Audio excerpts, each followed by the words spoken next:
What began as a routine traffic stop on Interstate 75 quickly spiraled into a terrifying chain of events that would shake the entire community. It all started with a simple speeding violation, but what followed was something no one on scene could have predicted.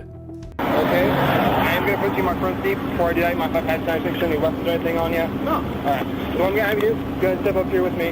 We have you face those garages right there. And what I'll have you do as far as this folder here, I'm going to have you hold on to this just behind your back.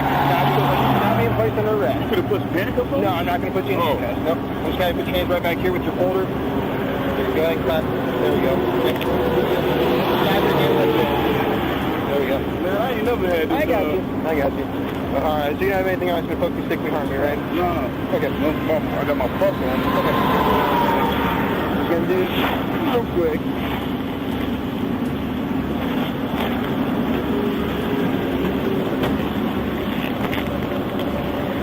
Alright, sir, so what I'm gonna have you do, you can walk normally, I'll go ahead and take that forward bag. I'm gonna have you walk to my back door, like I said, I'm gonna talk to the front seat, I just have to move the bag up front. Stand right back here. Yeah. Can I stand right here? I don't like getting in the police car. You don't like getting in the police car? Hell no. I got you. You really got to stand right here. I know, with everything that's going on, I can understand that. Okay? Alright. So is this to your current address there in Muskegon Heights? Yeah, Rich. Okay. Alright, give me just a second, okay? So yeah. So you saying we waiting on the ticket or we waiting on... We're waiting on the other unit. Like I said, I had to have another unit out here before I could search the yeah. Since you're standing outside, with this being the highway, I'm not going to get inside my car while you're standing out here. You know, it's not safe for you to be standing out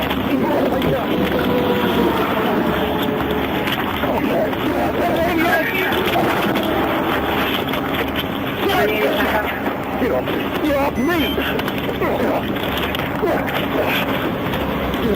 me!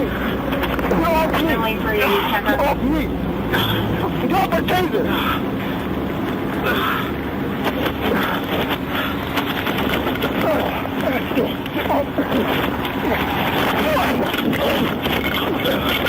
Get off my taser!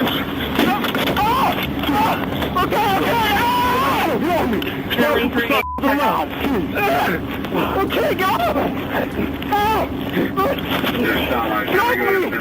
Get off me! Get off me! Get off me! Ow!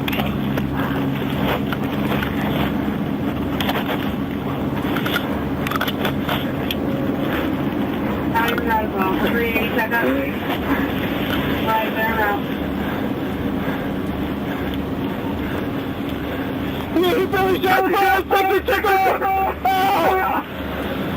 The attacker is identified as Robert T. Hathorn, Jr., 43 from Michigan. Trooper Joseph Probst had pulled him over initially, detecting the smell of marijuana and calling for backup before conducting a search. But before the backup could arrive, the assault happened.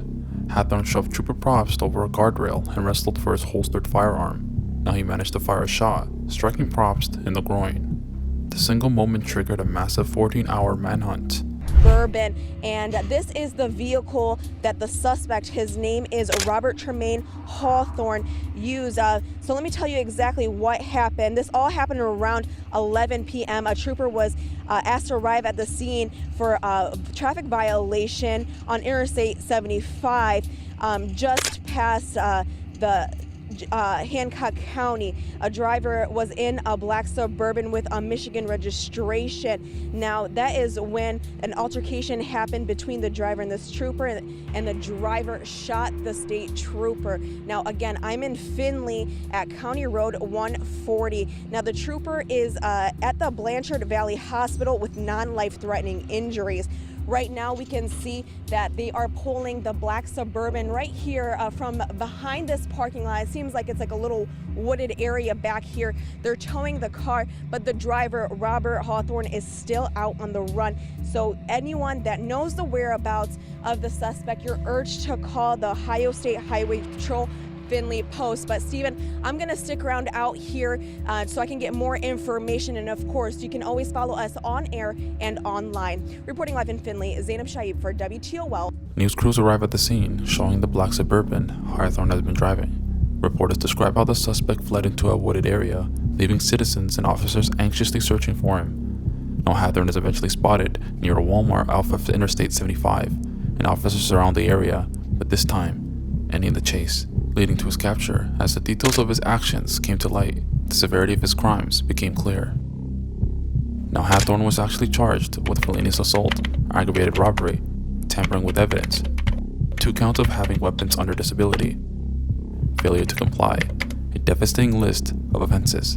Hathorn, who continued to claim he was innocent throughout the trial, was ultimately sentenced to 26 to 31 years in prison, with 24 of those years being mandatory.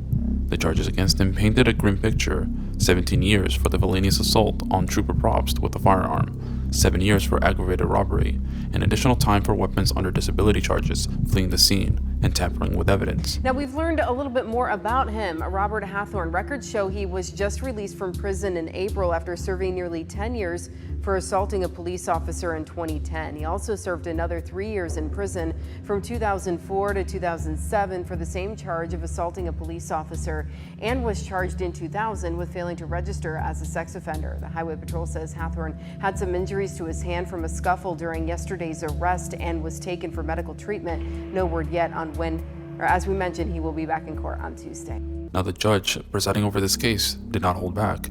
He emphasized how senseless Hathorn's actions were and the profound physical and psychological impact on Trooper Probst was. This was absolutely senseless. It did not need to happen, the judge said. He highlighted the life-altering consequences for Probst, who was expected to carry emotional and psychological scars for the rest of his life. In a surprising moment, during the sentencing, Hathorn stood and apologized directly to Probst, who was present in the courtroom. Now, the apology wasn't when he was invited to speak. He actually interrupted the judge to give his remarks about it. Reflecting on Hathorn's shifting story and the overwhelming evidence the judge stated, the film speaks for itself.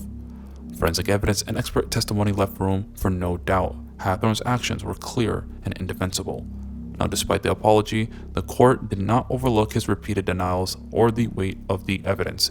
As Hathorn begins his lengthy prison sentence, the community of Findlay is left to process the aftermath of what happened. The case of Robert T. Hathorn Jr. stands as a stark reminder of how quickly a routine encounter can explode into a life-altering event, one that leaves lasting repercussions for everyone involved.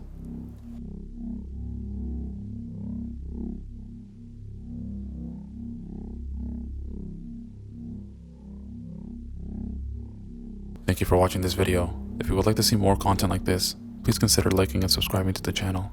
I really appreciate it.